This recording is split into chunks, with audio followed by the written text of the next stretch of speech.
The first thing 12-year-old Leo Stern saw that night was the reflection of fire dancing on the polished wood of his toy soldier. He was at his bedroom window, frozen.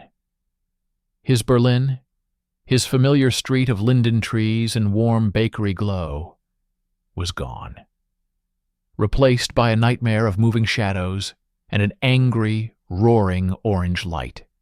The synagogue across the road was a skeletal torch, flames clawing at the dark sky. The sound was not just breaking glass, but a deep, animalistic roar of a crowd, the thunder of boots, and underneath it all, the sharp, helpless screams of Herr Bernstein, the jeweler from next door. Leo watched, unable to blink, as two men in brown shirts dragged the old man from his shattered storefront.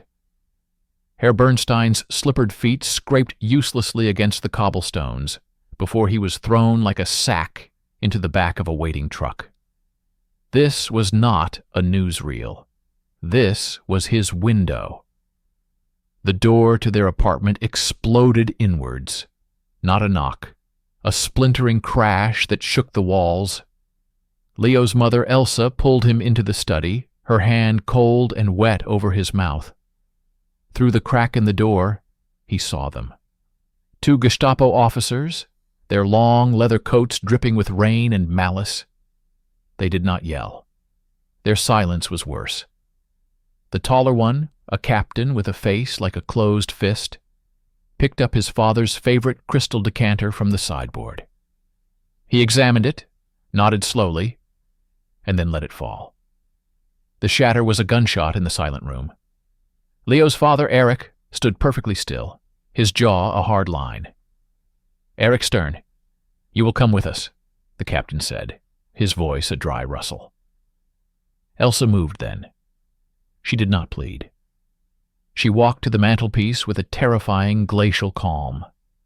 Her hands did not shake as she opened a small, ornate music box.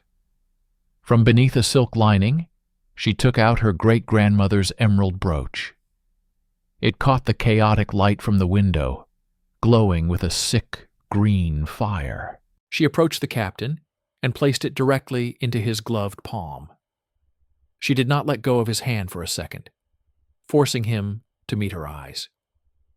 "For your wife," she whispered, the words cutting the air like a scalpel. "A memory of our gratitude." The captain's fingers closed around the jewels. He looked from the brooch to Eric's pale face, then to Leo's wide eye in the door crack. A transaction had been made, clear and vile in the smoke-filled air. He gave a curt nod to his subordinate. They turned and left, their boots crunching on the crystal shards. The broken door hung open, a gaping mouth letting in the smell of burning and the distant, triumphant shouts. For 3 days, his father was gone. The apartment became a hollowed-out shell.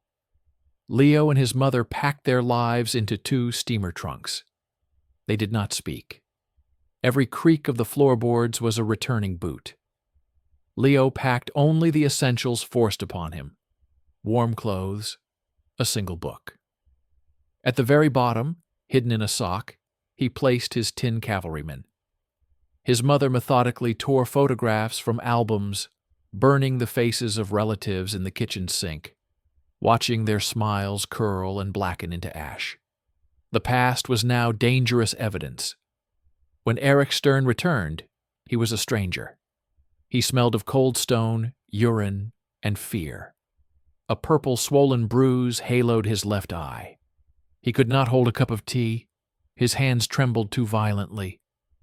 He looked at Leo, but his eyes seemed to focus on a point miles behind him. He did not speak of where he had been. He just gripped Leo's shoulder so tightly it hurt, a silent, desperate anchor in a world that had become pure, rushing current. Their escape was a desperate, silent sprint through a city that no longer belonged to them. The taxi ride was a labyrinth through dark, wet alleys. The Anhalter Bahnhof at midnight was a cathedral of despair, echoing with hushed sobs and the sharp, authoritative barks of police. People clutched each other, their faces etched with a terror Leo now understood in his bones. They were ghosts already, waiting for a train to make it official. They boarded a third-class carriage, the wood seats hard and cold. Leo was shoved next to a grimy window by a large man who reeked of sweat and onions. As the train gave a monstrous lurch and began to move, Leo pressed his entire body against the glass. Berlin slipped away, not in a majestic panorama, but in fractured glimpses between the bodies of other refugees. A familiar calf? Sign. Now dark. The playground where he learned to climb, empty. The roof of his school. Then the train cleared the city outskirts, picking up speed. And he saw it. On a distant hill, the floodlit spire of the Berlin Cathedral, pristine and untouched by the chaos below. It was a stark, brutal monument to everything that had been taken. It was not a farewell. It was a brand. A mark of ownership on the skyline by the new Germany, a Germany that had just spat his family out. Leo did not feel sadness. He felt a new, cold, and solid thing form in the pit of his stomach, hardening around the core of his fear. It was a seed of pure, undiluted rage. The train plunged into the enveloping darkness of the countryside, and the last light of his childhood was extinguished. The boy from Berlin was gone. In his seat, shivering in the cold carriage, sat someone new. Someone who had learned, in 1 week, the precise weight of a jewel that could buy a life, the sound of a father's silent scream, and the look of a world on fire.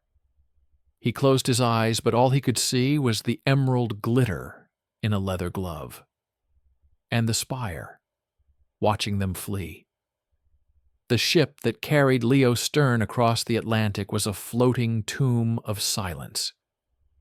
Hundreds of people who had escaped hell sat in rows on hard benches, wrapped in blankets, their eyes fixed on nothing. They did not cheer at the sight of the Statue of Liberty. They only stared, their expressions numb with a relief too profound for joy. When the ship docked, the noise was a physical assault. Shouting dock workers, blaring horns, the cacophony of a city that did not know fear. Leo gripped his father's trembling hand, the once strong fingers now brittle and cold. The smell was not of burning, but of salt, fish, and exhaust. It was the smell of the future, and it was terrifying. Their new home was a single room on the Lower East Side. It was a dark, airless box that smelled of boiled cabbage and mildew from the apartment below. The wallpaper was stained and peeling. The single window looked out onto a brick wall just 3 feet away. The glorious Persian rug from Berlin was now a practical layer against the cold draft from the splintered floorboards. His father's law books, symbols of a brilliant mind, sat in a crate, useless in a language he could not yet speak. Eric Stern spent days sitting in a single chair by the weak radiator, staring at his hands, as if still searching for the missing tremor. The man who had argued cases before judges was gone. In his chair sat a ghost, flinching at the sound of the garbage truck backfiring on the street below. Leo's mother, Elsa, became a machine of survival. She took in sewing, her fingers bleeding from the needle in the dim light. She learned to bargain in broken English for rotten vegetables at the market. The emerald brooch was not just gone, its memory was a poison. Every calculation, every missed meal was measured against its lost value. She never spoke of it. She just grew thinner, harder, her eyes like chips of flint. Leo's transformation was brutal and total. At school, he was the quiet, pale boy with the strange clothes. The other children's words were a senseless torrent. He learned English not from books, but from necessity, from the sharp commands of a shopkeeper, the mocking taunts in the schoolyard. He practiced in front of the cracked mirror in the shared hallway bathroom, murdering his accent syllable by syllable. He forced his mouth to shape the flat, hard American sounds. He listened to the radio not for music, but for the rhythm of the announcer's speech, copying it until his throat was raw. Within a year, Leo Stern was gone. He introduced himself as Leo Stone. The new name felt like a shell, a piece of armor he could slip into. Stone was heavy, solid, unbreakable. It held no history, no memory of broken glass or leather gloves. At home, he was still Leo, speaking the whispered German that made his father's eyes flicker with a faint, painful light. Outside, he was Leo Stone, an American boy. He played stickball in the street. He learned to swear. He threw away the worn European cap his mother had packed and slicked back his hair with pomade like the other boys. He buried the tin soldier so deep in his drawer he could pretend it did not exist.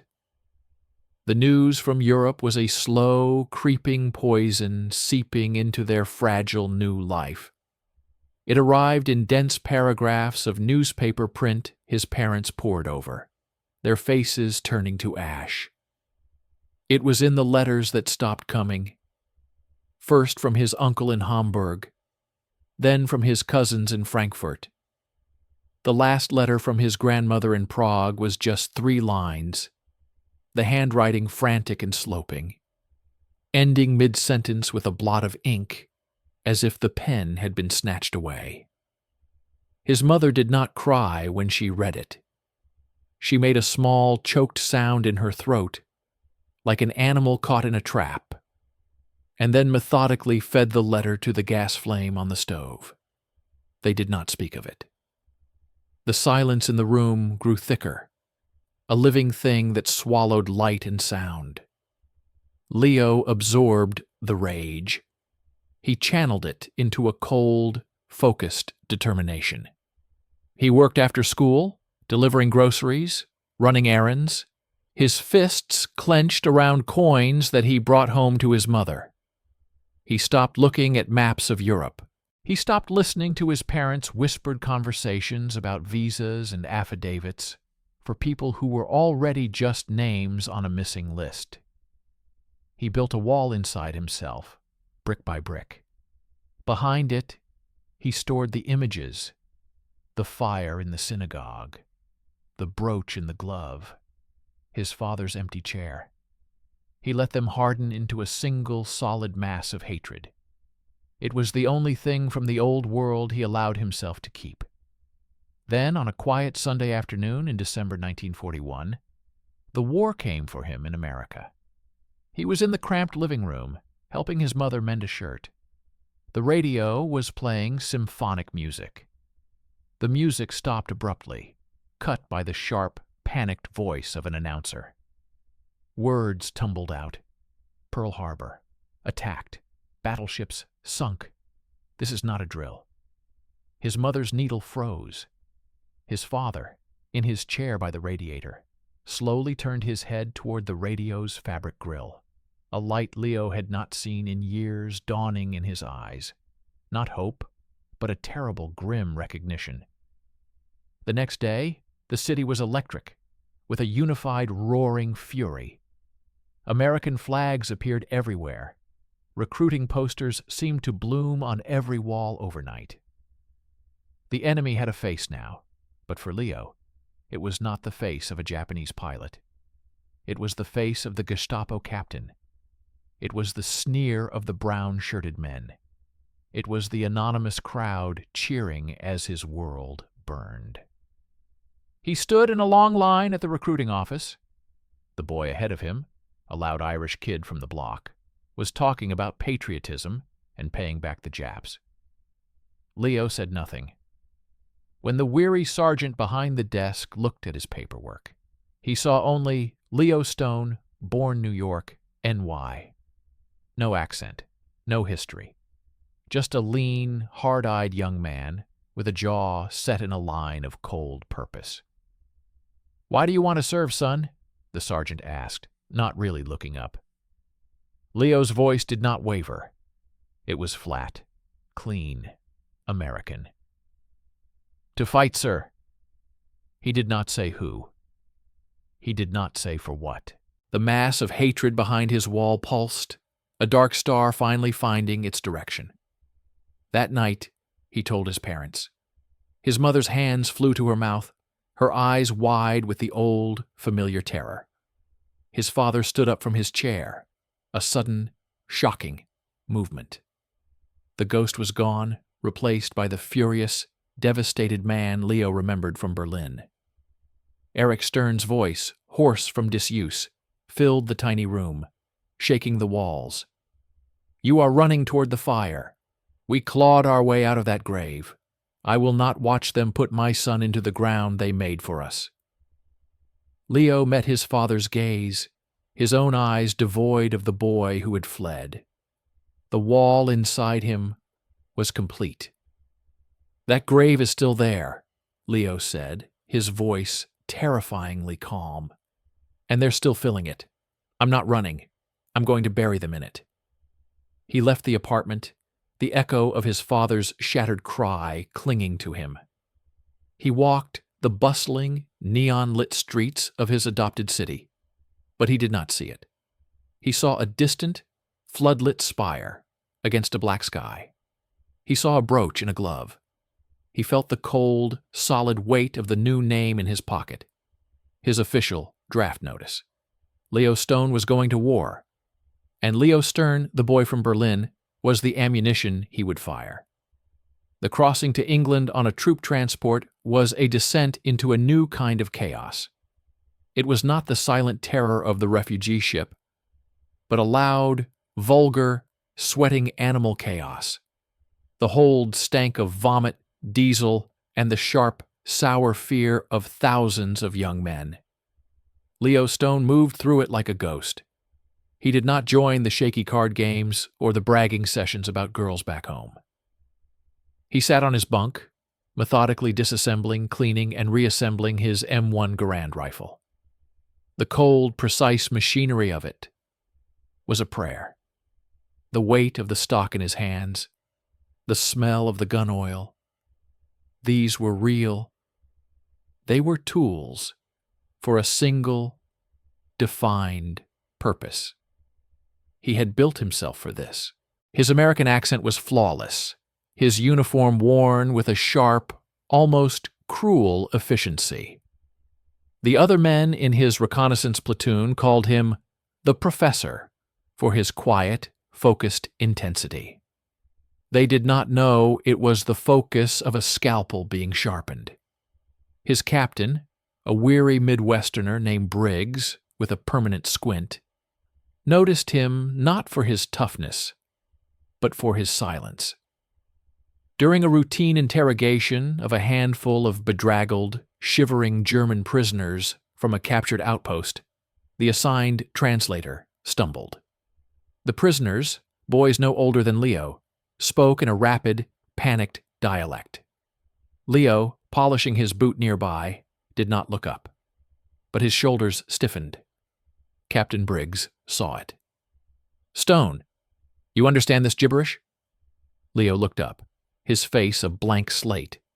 He walked over to the prisoners. He did not look at the captain. He looked only at the Germans. When he spoke, his voice was not the flat American tone of Private Stone.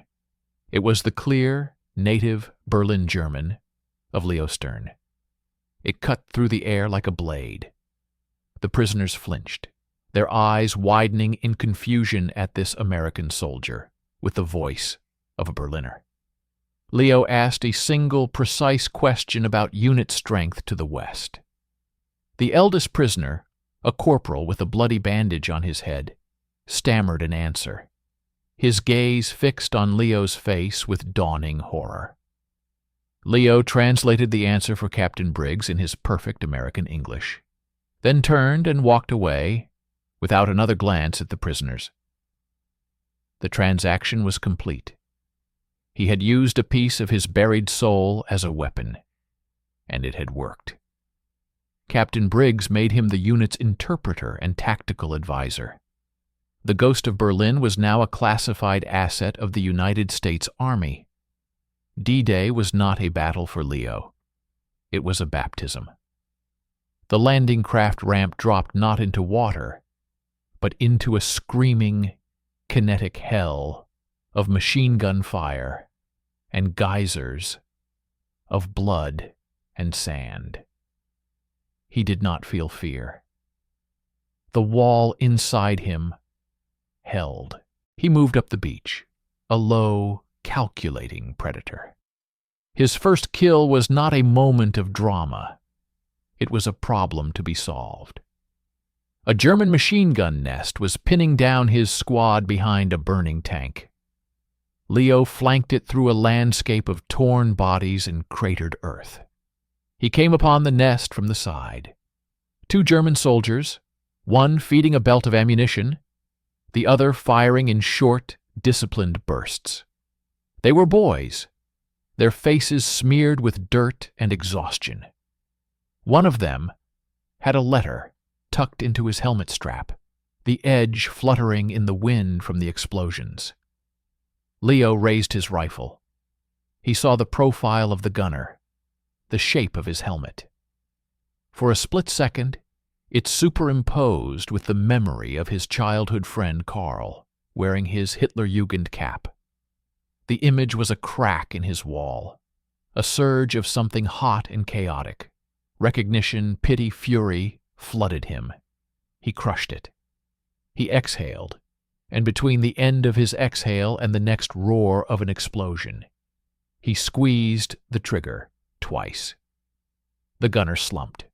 The loader turned, his young face a mask of shock, and Leo's third shot took him in the chest. He moved forward, stepping over their bodies. He did not look at their faces. He picked up the letter from the dirt. It was addressed to someone in Dresden. He crumpled it and let it fall. The crack in the wall sealed itself, stronger now, fortified by cold steel and gunpowder. The war pushed them inland through the hedgerows of Normandy, a bloody, grinding crawl. The abstract hatred solidified into the daily routine of mud, exhaustion, and sudden, violent death. Leo was invaluable. He intercepted radio traffic. He translated captured documents, his face impassive as he read reports of troop movements written in the bureaucratic language that had once ordered his family's destruction. He was a perfect, emotionless weapon until they reached the forest. It was not a major camp. It was a subsidiary, a small hidden place called Außenlager 7. The SS had fled hours before, leaving the gates open.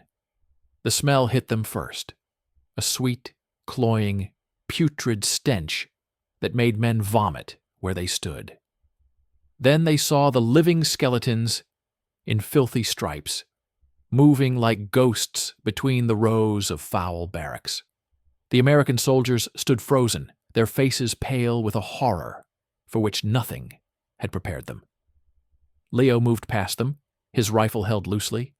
He was not horrified. He was in a cold, clinical rage. This was the logical conclusion. This was the factory whose product he had seen on his Berlin street. This was the grave. He walked down the central alley. Hollow eyes watched him from sunken faces. He heard murmurs in Polish, Yiddish, Hungarian. Then a voice, a dry rustle from a bundle of rags leaning against a barrack wall. A woman's voice, speaking in the unmistakable, elegant German of the Berlin upper class, the German of his mother's friends. "Water. Bitte." He stopped. He looked down. The woman was perhaps 40, perhaps 60. It was impossible to tell. Her head was shaved, her cheeks cavernous. But her eyes, despite the glaze of starvation, held a sharp, desperate intelligence. Leo knelt. He unscrewed his canteen and held it to her lips, supporting her head. Her bony fingers clutched his wrist with surprising strength. She drank in small, painful gulps. Her eyes searched his face, roaming over his American uniform, his helmet, landing finally on his eyes. She choked, water dribbling down her chin. A tremor went through her. Her gaze locked onto his with a terrifying intensity. "I know you," she whispered in German, the words a breath of dust. "The Stern boy. From the Victoria Luisa Platz, the lawyer's son." The world stopped. The sounds of crying soldiers, of jeeps, of orders being shouted, all faded into a dull roar. The wall inside Leo shattered. He was not Private Stone. He was 12 years old, and this was Frau Hirsch, who lived 2 doors down, who gave him marzipan cookies at Christmas, whose son played the cello. He could not speak. He could only nod, a stiff, minute movement. Recognition, and then something worse, a profound, unbearable pity, filled her eyes. Her grip on his wrist tightened, her bones like talons. "They told us everyone was gone," she rasped, each word a labor. "To safety. America." A tear cut a clean path through the grime on her cheek. "Your city, mein Junge. Your beautiful Berlin. It is a nest of monsters now. But the worst are not in Berlin." She pulled him closer, her breath foul and hot against his ear. Her voice dropped to a barely audible thread of sound, a secret passed from a ghost to a living man. "They have made a fortress in the south, a jewel box of hate. They will fight for it until the last stone. Feldkirch. Do you remember it? The pretty town with the red roofs? Your uncle lived there. They have a command there now, in the rat cellar under the rat house. They are still processing people. From the east. Do you understand?" She fell back, exhausted by the effort. Her eyes never left his. Leo understood. Feldkirch. Not Berlin. A smaller, quieter, more perfect hell. A place his family had visited for summer walks. A place he remembered as postcard pretty. Now it was a fortress, a processing point, a final stop. Captain Briggs found him there minutes later, still kneeling in the dirt, his canteen empty in his hand, staring at the spot where the medical corps had taken Frau Hirsch. Leo stood up. He looked at his captain, and for the first time Briggs saw something alive and terrifying in the young man's eyes. Not the cold focus of a weapon, but the burning, specific fire of a personal vendetta. "We need maps," Leo said, his American voice back, but now rough with a new, raw edge. "Detailed maps of southern Germany. There's a place we need to take." He did not say why. He turned and walked away, leaving the smell of death behind him, carrying a new, precise address for his hatred. The war was no longer a mission, it was a road, and it had a destination. The war became a river of ice and blood flowing inexorably east into the heart of the beast. The autumn of 1944 hardened into a bitter, frozen winter. Leo moved with his platoon through the skeletal remains of the German forest, the Ardennes, where the trees were shattered into white spears, and the snow was stained with the ink-blot patterns of old battles. The Battle of the Bulge was not a strategic event to him.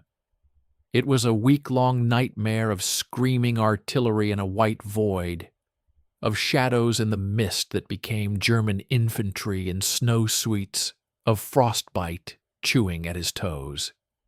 He fought with a silent, mechanical ferocity that both inspired and unnerved the men around him. He was the first to volunteer for frozen patrols, the last to take shelter. The cold was nothing. The cold was a familiar feeling from a room on the Lower East Side, from a silent dinner table. He welcomed it. It kept the new, sharper fire inside him contained. The mail found them in a looted Belgian farmhouse, the walls pockmarked with bullet holes. A mud-stained packet of letters was distributed. There was one for him. The handwriting was his mother's, but it was shaky, the lines wandering. He took it to a corner, away from the men laughing over pin-up photos. He opened it with numb fingers. The letter did not begin with an endearment. It began with a fact. My dearest Leo, your father is gone. Eric Stern had died of a heart attack 3 weeks prior. A massive, sudden failure while walking home from the synagogue where he went not to pray, but to sit quietly among strangers. The doctor called it strain, the exhaustion of a heart that had worked too hard for too long. Leo knew the true diagnosis.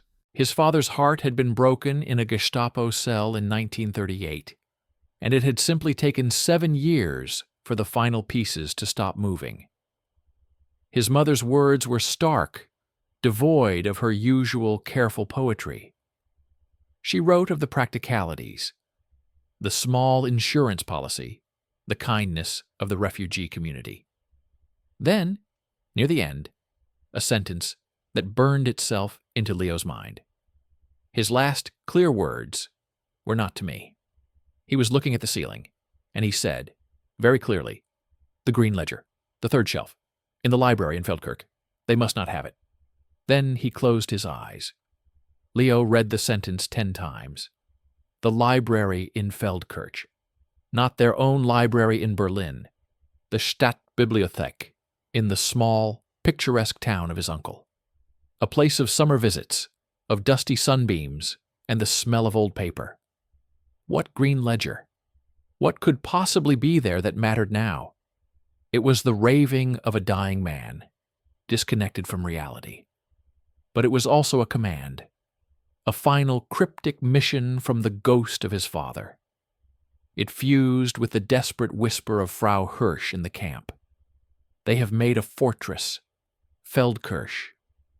The 2 strands of thread, one from the grave, one from a living hell, twisted together into a single, unbreakable cable.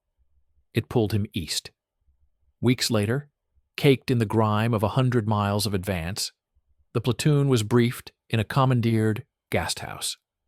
Captain Briggs stood before a large tactical map pinned to a wall where a cuckoo clock had once hung. The map showed southern Germany, the Alpine foothills. Briggs tapped a point with his knife. A town represented by a cluster of black squares circled in red grease pencil. It was nestled by a river, crossroads marked with stark military symbols. This is Feldkirch, Briggs said, his voice gravelly. Intel says the fanatics are falling back here. SS remnants, werewolf units, maybe even some of the High Command's paperwork rats looking for a pretty place to make a last stand. It's a natural bottleneck. They can hold the bridges, the old town. It's going to be a tough nut. House to house. A meat grinder. The name hung in the smoky air. To the other men, it was just another unpronounceable German name, another red circle on the road to Berlin. To Leo, the word was a detonation. The room seemed to tilt. The black squares on the map dissolved, replaced by the vivid, sun-drenched images of his memory. The crooked, colorful buildings leaning over the river, the steep, cobbled lane up to the medieval castle, the wide market square with the fountain shaped like a lion. He did not hear the rest of the tactical details. He was walking forward, drawn to the map like a magnet. The men watched him, confused. Captain Briggs fell silent, seeing the look on Stone's face, a look of raw, personal recognition that had no place in a tactical briefing. Leo stopped before the map. He raised a finger, trembling slightly, not from fear, but from an overwhelming surge of memory. He pointed not at the military symbols, but at a blank space between 2 black squares, representing buildings. "This is not an alley," Leo said, his voice strange, hollow. "This is the entrance to the Ratskeller, the beer cellar. There is a stone arch here, with a carved grapevine." His finger moved to another point, a red defensive circle. "This strong point is the bakery, the konditorei of Herr Weber. He made apricot tarts." He moved again, tracing a path only he could see. "This road, it does not go straight through. It doglegs here behind the church. The wall is low. A child could climb it." He continued, his monologue a quiet, relentless stream. He named shops. He described courtyard connections, the thickness of ancient walls, the drainage culverts that ran from the butcher's shop to the river, the layout of the town hall's upper floors where he'd once gotten lost. The tactical map ceased to be an abstraction. Under his words, it transformed into a living, breathing place. His place. The men stared, first in confusion, then in dawning awe. He was giving them the keys to the city. When he finished, there was a long silence. Captain Briggs stepped close, his eyes narrowed, searching Leo's face for the lie, the breakdown. He saw neither. He saw absolute, terrifying certainty. "Stone," Briggs said, his voice low. "How in God's name do you know all that?" Leo turned from the map. He looked at his captain, and for the first time, he let the wall drop completely. He did not speak as Private Stone. He spoke as a man with nothing left to hide, his voice thick with the ghosts of 2 continents. "Because that strong point on the bakery was where I bought my first ice cream. Because the defensive perimeter along the river is where my uncle taught me to skip stones. That town, Captain, is Feldkirch." He took a sharp, painful breath. "I was born 20 miles from here. My name isn't Stone, it's Stern. I am a Jew from Berlin, and that fortress you want to take is my hometown." The confession hung in the air, a live grenade with the pin pulled. The men were statues. Briggs processed the information, the tactical windfall colliding with the staggering personal tragedy of it. He saw not a security risk, but the ultimate weapon. A man who knew every stone, every shadow, every memory of the battlefield. A man with the most powerful motive imaginable. Briggs's face hardened into a mask of grim resolve. He nodded once. The decision was made. "All right, Stern," he said, the use of the real name, a seismic acknowledgement. "You just became our chief tactical advisor. You and I are going to plan this assault. You're going to get us in. You're going to get your home back." Leo looked back at the map. The red circles were no longer enemy positions.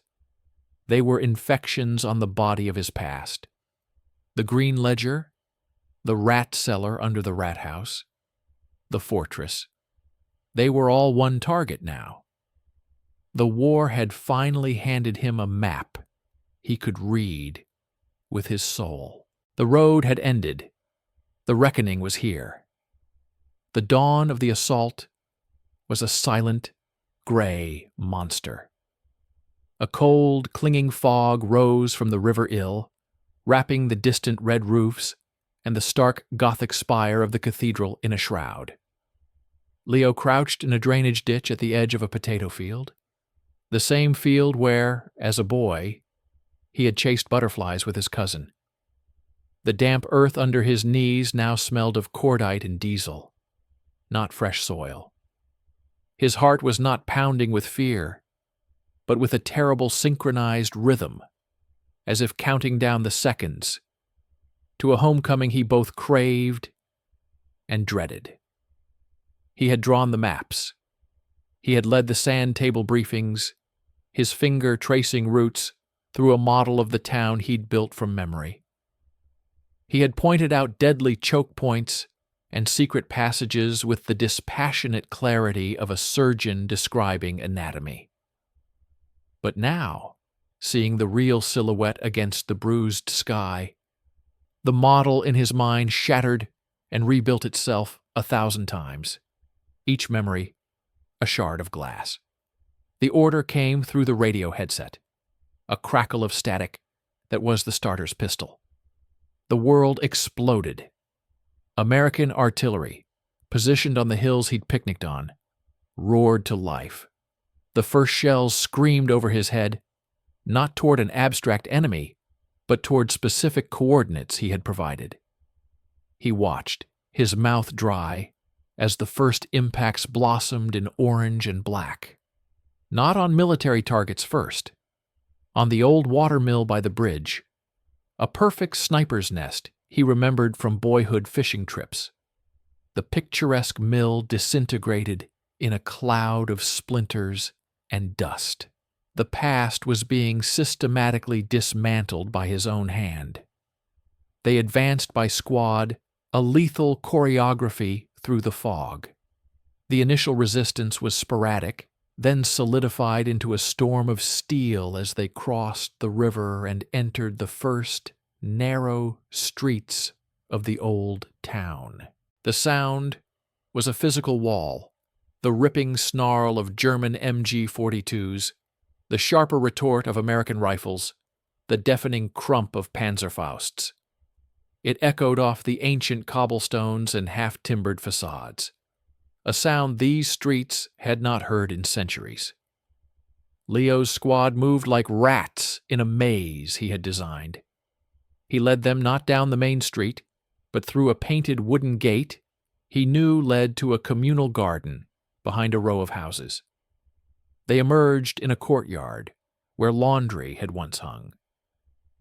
Now a German machine gun crew was set up, firing through a shattered window into the main lane.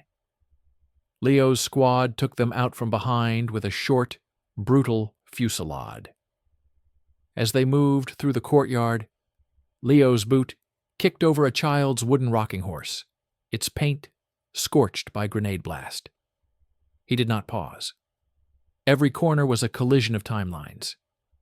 The sweet shop on the corner cafe, Glell, where his uncle had bought him a Schwarz Older Kirschtorte every Sunday, was now a fortress of sandbags.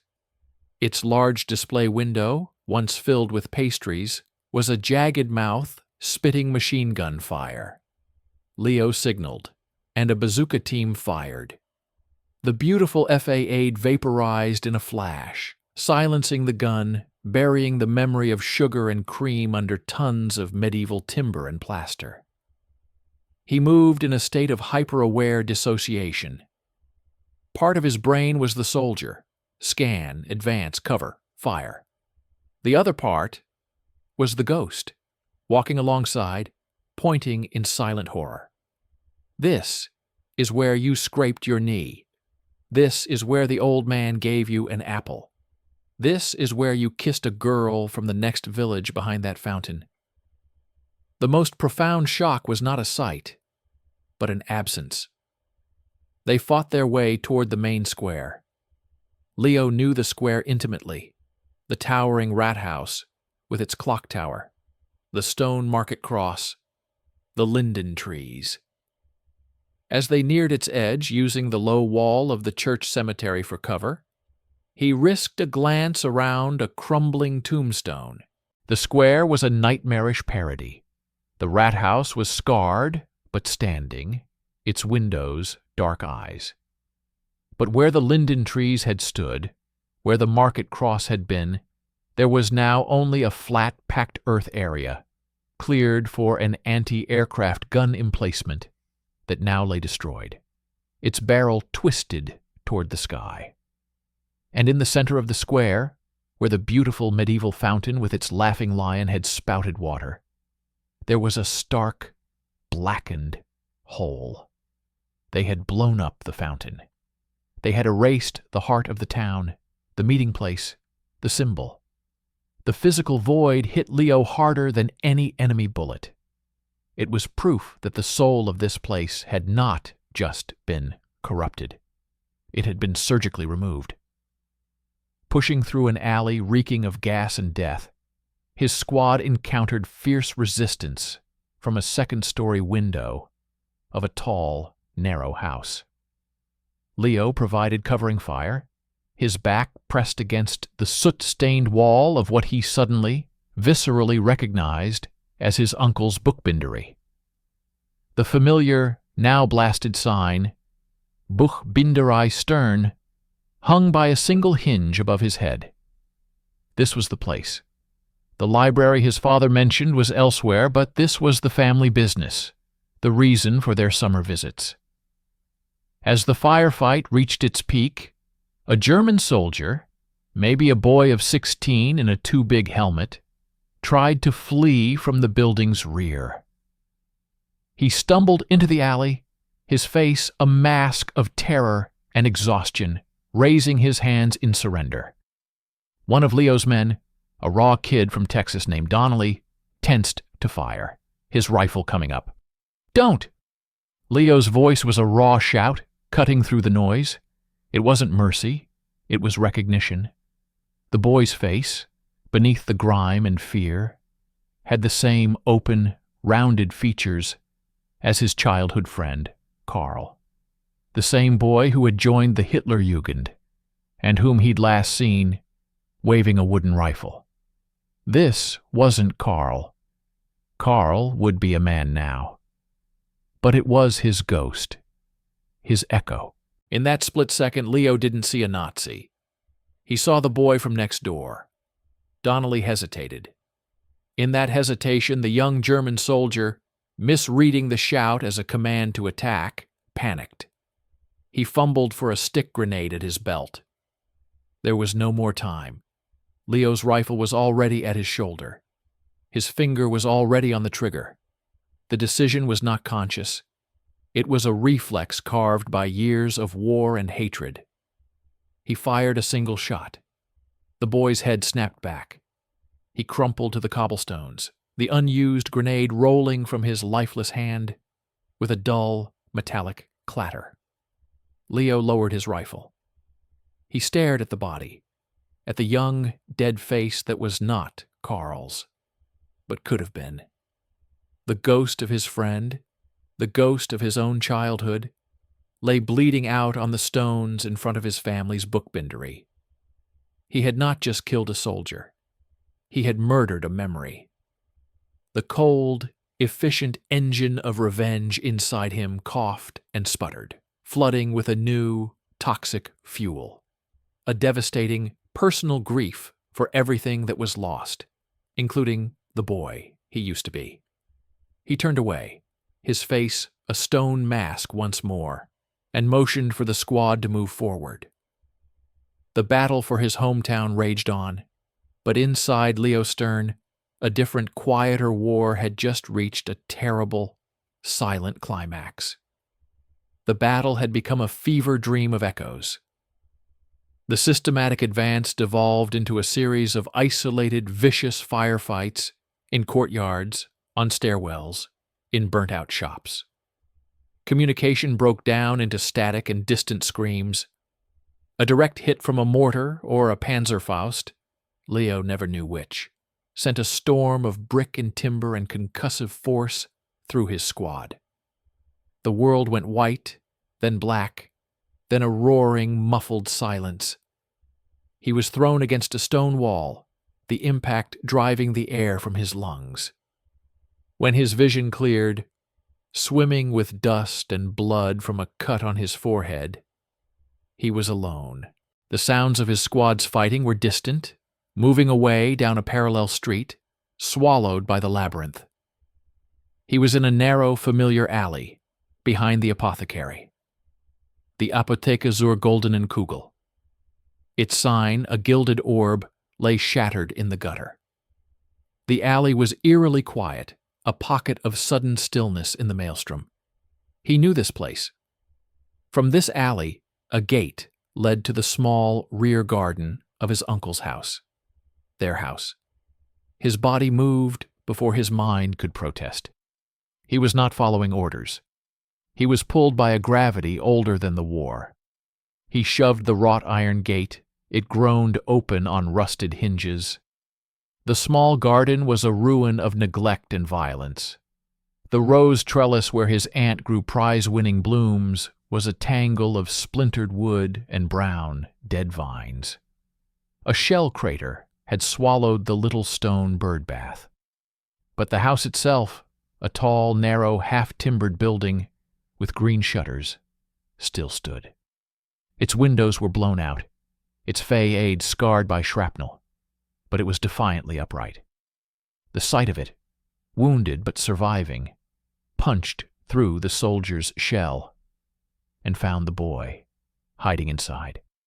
He entered through the shattered kitchen door, his rifle leading the way. The interior was a museum of violation. Furniture was overturned, drawers emptied, their contents strewn across the floor like gutted entrails. Books from his uncle's collection, beautifully bound volumes of Goethe, Heine, Lessing, lay torn and trampled, pages scattered like autumn leaves. A portrait of his grandparents hung askew, the glass cracked over their serene faces.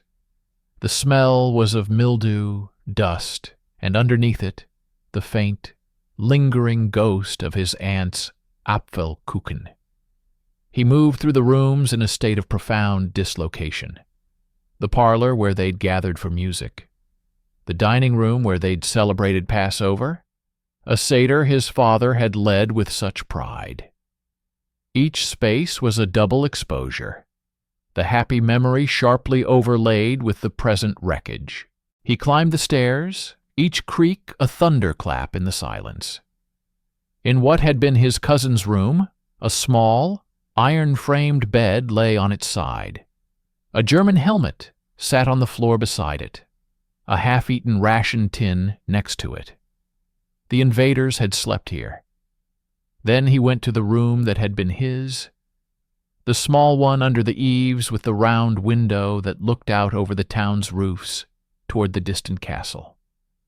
The door was splintered, half off its hinges.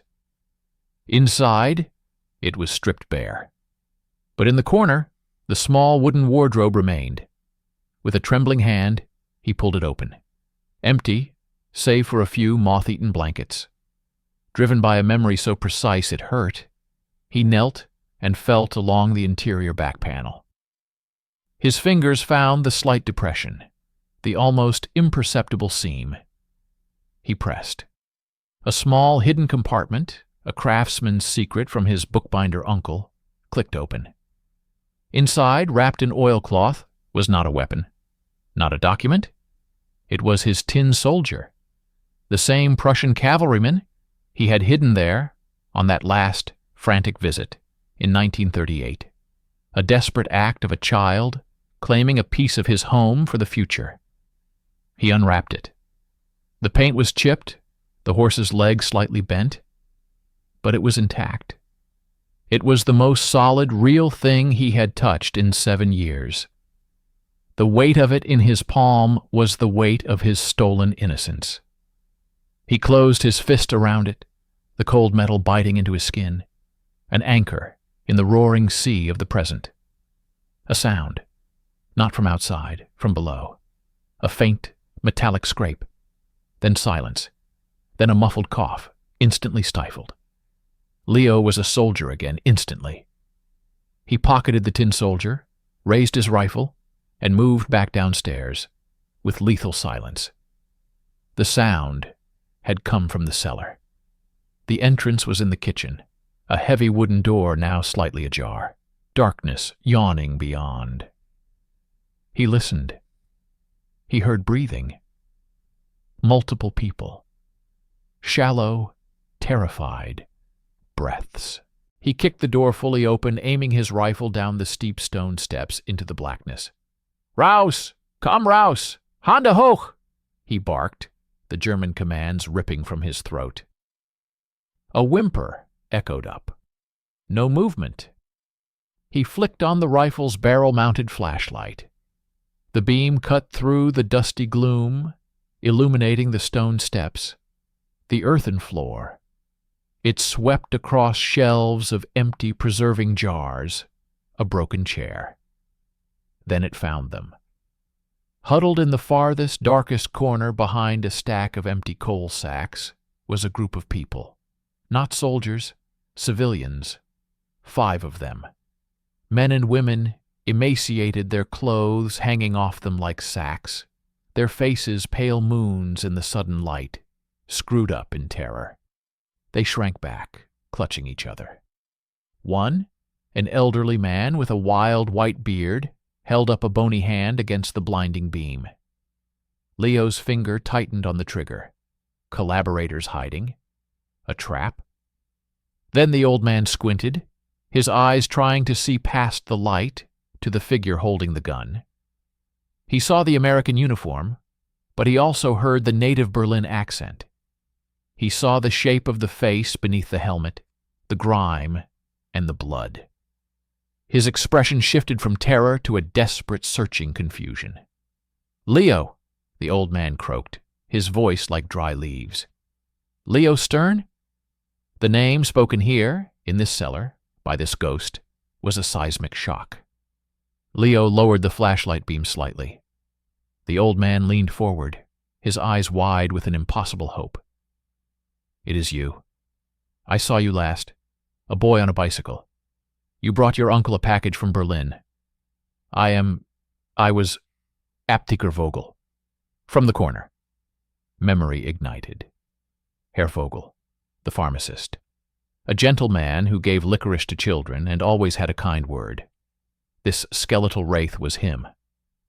Leo's rifle slowly lowered, its muzzle pointing at the dirt floor. He took a step down, then another, his movement mechanical. He scanned the other faces.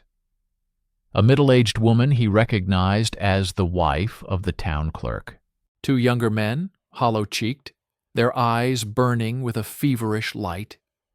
A teenage girl clutching a ragged doll. They were the last Jews of Feldkirch, the ones who hadn't gotten out, the ones who had been processed through the rat cellar, under the rat house, and through some miracle, bribery, or sheer dumb luck, had been hidden instead of shipped east, kept as slave labor, as living secrets in the belly of the Nazi beast.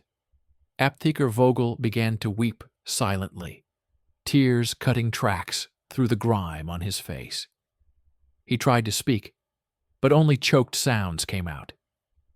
The woman reached out a trembling hand, not for help, but as if to touch the apparition before her, to see if he was real. Leo stood at the bottom of the steps, the American liberator in the cellar of his own family's home, surrounded by the living ghosts of his past. The fortress he had come to destroy with fire and bullet had just revealed its true, hidden heart.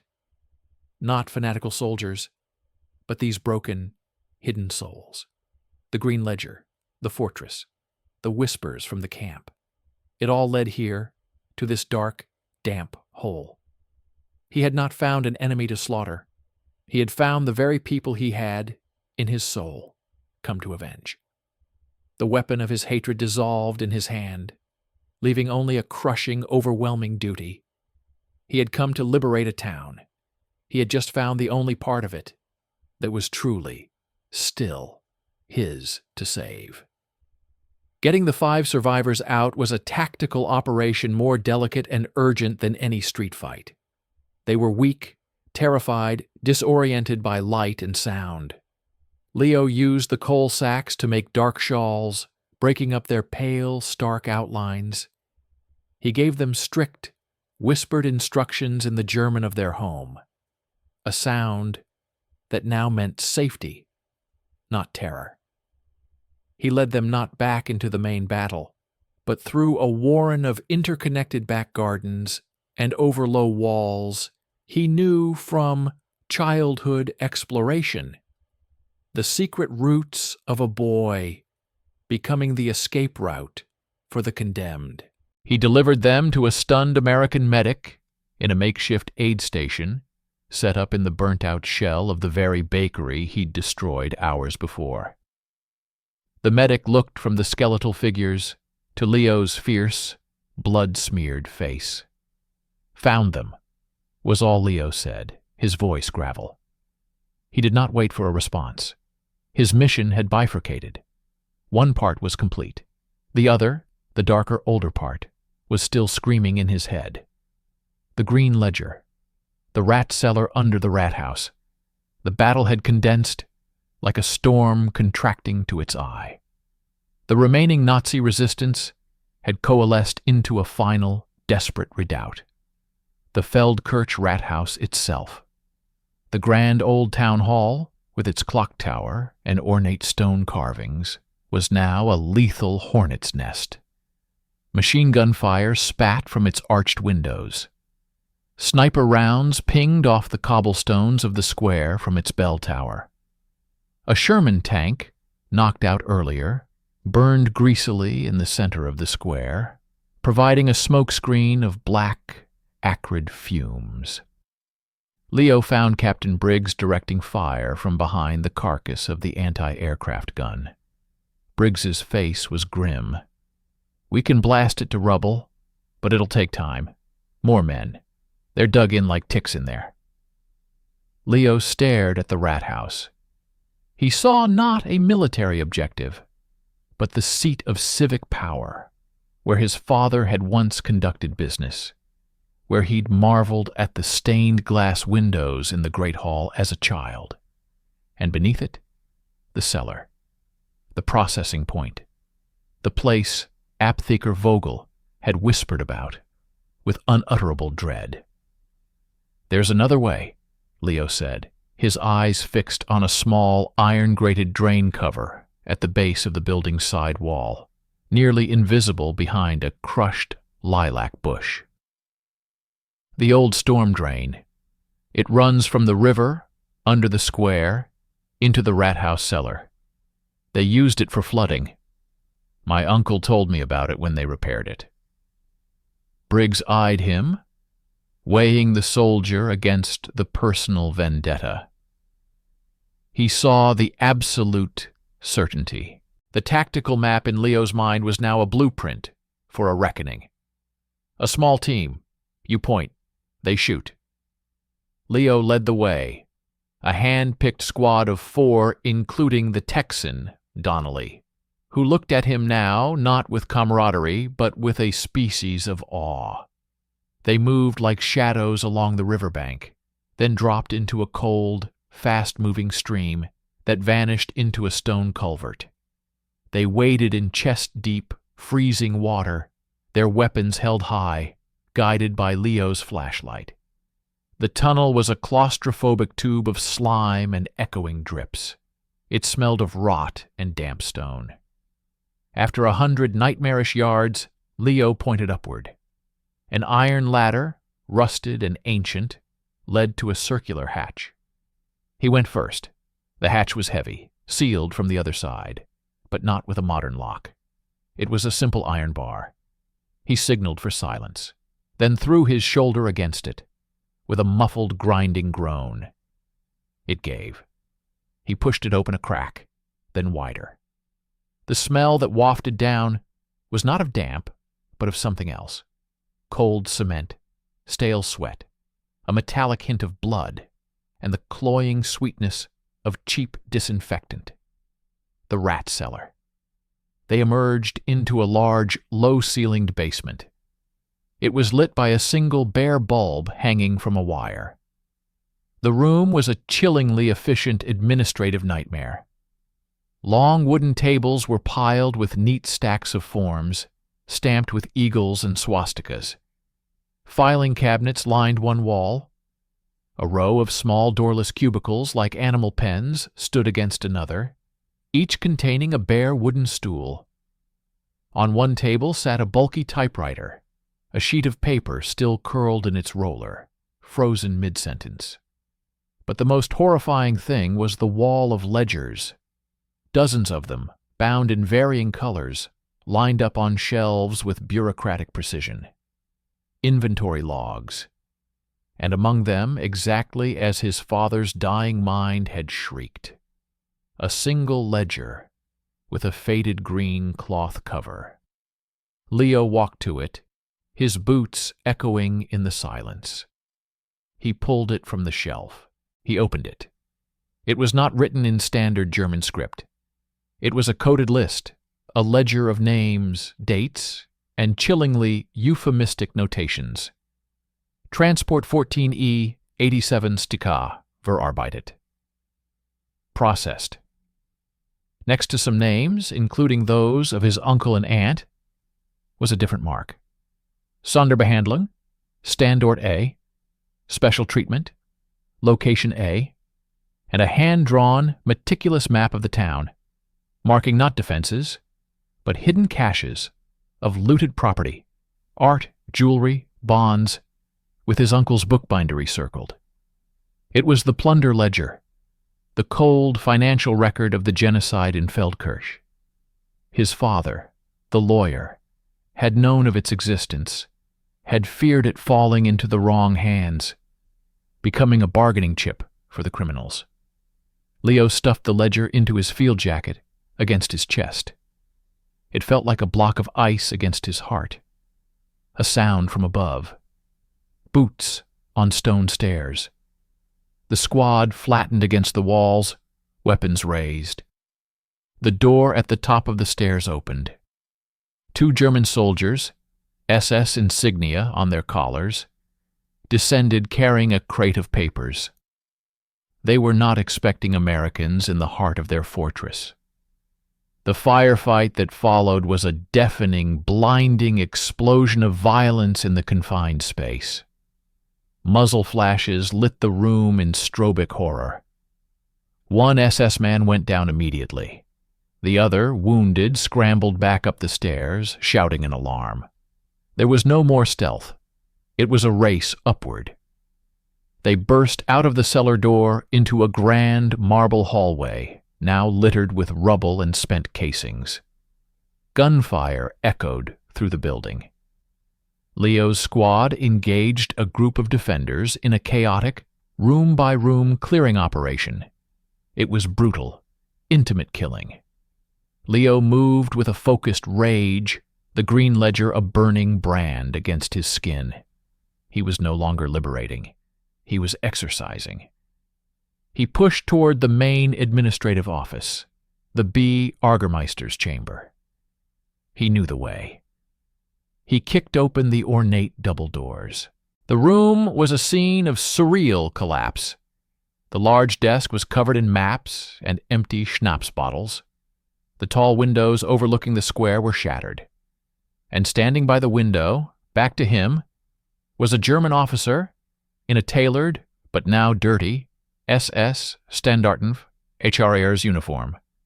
He was not looking at the battle. He was calmly placing papers into a small, elegant brass incinerator, watching them curl and blacken. "It is over," Leo stated in German, his rifle aimed at the man's back. The officer did not startle. He finished burning a document, then slowly turned. He was in his late 50s, with a sharp, intelligent face and cold, pale eyes. His hair was silver, perfectly combed.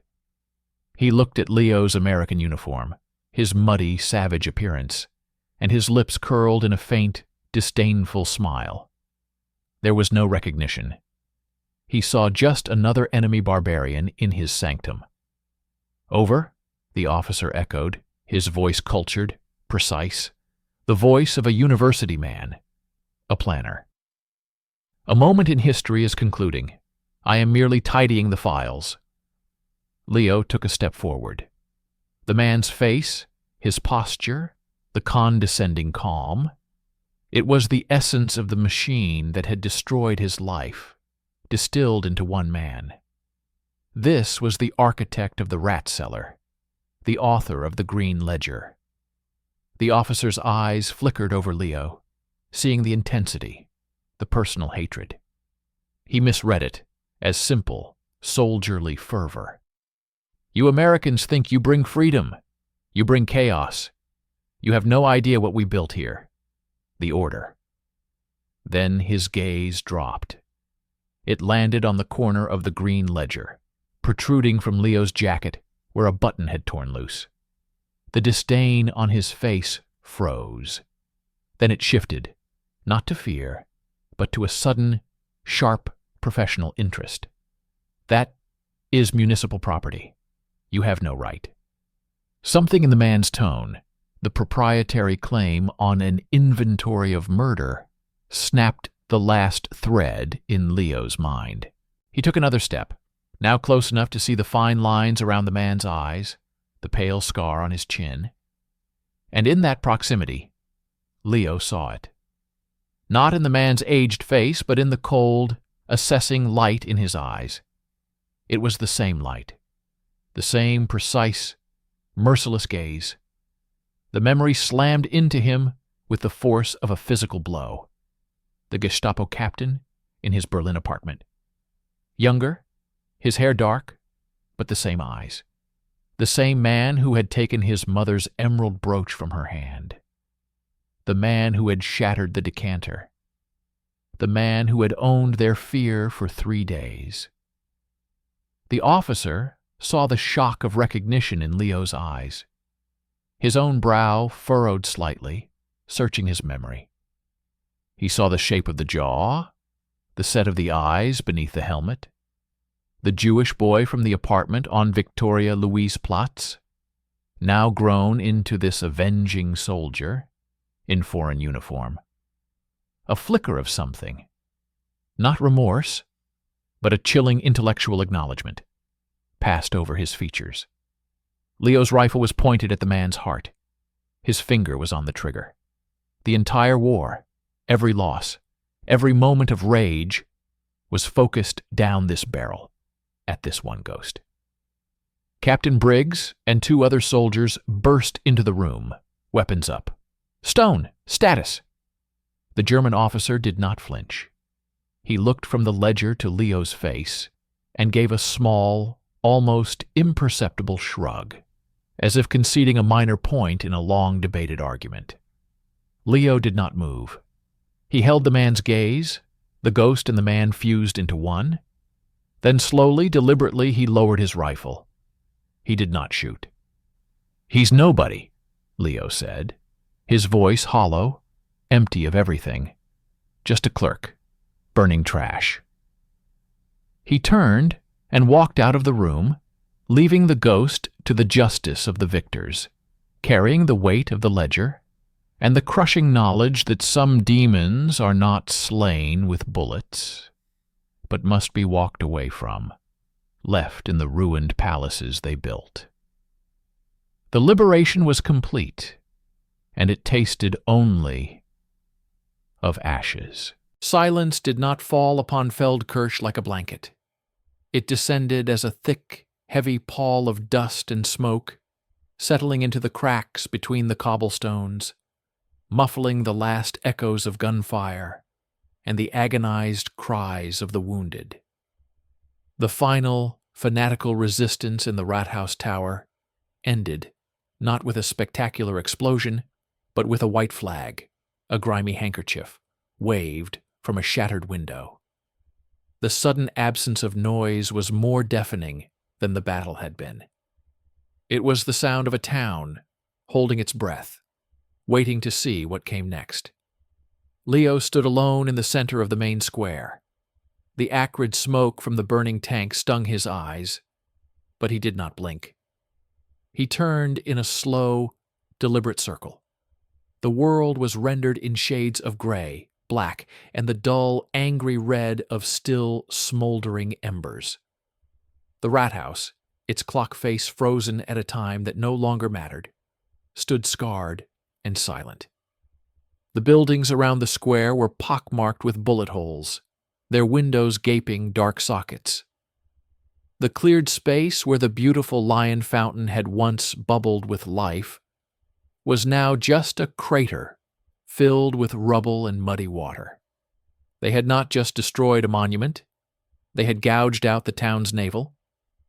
He walked, not as a liberator on parade, but as a ghost surveying a battlefield that was also his childhood. His boots crunched on broken glass and splintered wood. He passed the ruins of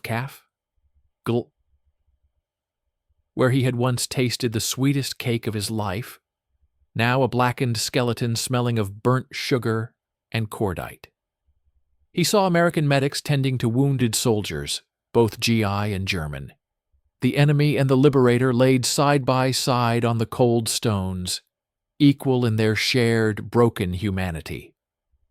He saw a group of elderly Feldkirch residents emerging cautiously from cellars, their faces pale with shock, staring at the destruction and the foreign soldiers with identical, numb confusion. They did not cheer. They simply existed, blinking in the gray light. His feet carried him without conscious direction. Through the familiar, now unrecognizable streets, past the skeleton of his uncle's bookbindery, until he stood before a vacant lot on a quiet side street. It was not naturally empty. The ground was strewn with blackened, irregular stones, chunks of masonry fused together by tremendous heat. Weeds had begun to push through the cracks, but the scar was fresh. This was where the Feldkirch synagogue had stood, a modest, beautiful building where his family had worshipped during their summer visits. There was nothing left. Not a wall, not a doorpost. It had been erased, razed to the ground, the very stones taken or shattered. This was not collateral damage from battle. This was a deliberate surgical obliteration. The void was absolute. Leo stood at the edge of the lot. He reached into his pocket and felt the cold, solid form of the tin soldier. He knelt, his knees pressing into the soot-stained earth. With his fingers, he dug a small, shallow hole among the rubble. He placed the tin cavalryman inside, the proud, anachronistic symbol of an empire that no longer existed, a boy's treasure from a world that was gone. He covered it with dirt and ash. It was not a grand gesture. It was a private burial, a funeral for the child he was, interred in the grave of his community. He marked the spot not with a stone, but with his memory. As he rose, he saw a figure approaching from down the street. It was Captain Briggs, his face weary but clean of the earlier battle fury. He stopped beside Leo, following his gaze to the vacant lot. He understood without being told. "The mayor," Briggs said, his voice rough, "or what's left of the town council. They're surrendering formally. They want to talk about rebuilding." He paused. They asked for the translator, the one who knew the town. Leo said nothing. He looked from the emptiness of the synagogue lot to the swirling, chaotic activity in the main square, where the engine of American efficiency was already beginning, setting up comms, securing prisoners, assessing damage. Two realities existing side by side. He did not join the surrender ceremony. He watched from a distance as a few old men in worn suits shook hands with American officers, their gestures stiff, their eyes downcast. It was administrative, not emotional. The true liberation had already happened, in a cellar, with 5 skeletal figures. Days bled into one another. Feldkirch began the slow, painful process of coming back to life. The rubble was cleared from the streets. The water was restored. Leo's squad was due to move east toward the final collapsing heart of the Reich. The night before their departure, Leo walked one last time through the town, now under a cold, clear sky. He returned to the main square. The tank carcass had been dragged away. In the center of the square, where the fountain had been, a team of U.S. Army engineers, with the help of some elderly townsmen, were performing a different kind of labor. They were not rebuilding the fountain. They were erecting a simple temporary wooden marker, a clean white-painted board. On it, in neat black lettering, was written, To the Liberators of Feldkirch, April 1945, the United States Army. It was factual, impersonal, a historical footnote already being planted. Leo stared at it for a long time. Then he turned and walked to the vacant lot on the side street. There, alone in the darkness, he performed a different act. He found two of the larger, char-blackened stones from the synagogue ruins. With immense effort, he dragged them together, stacking one upon the other to form a crude, unstable pillar. It was no engineering feat.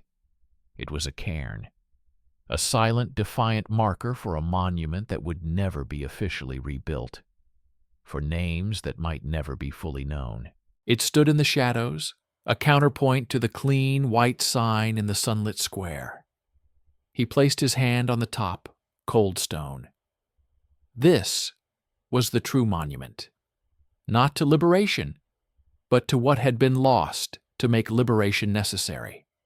One for the world to see, one for only him and the ghosts to know. Epilogue. The same square, 70 years later. The square in Feldkirch is now a postcard of peace. The rat house has been meticulously restored, its clock tower gleaming. A new, beautifully sculpted fountain, a modern interpretation of the old lion, sparkles in the sun.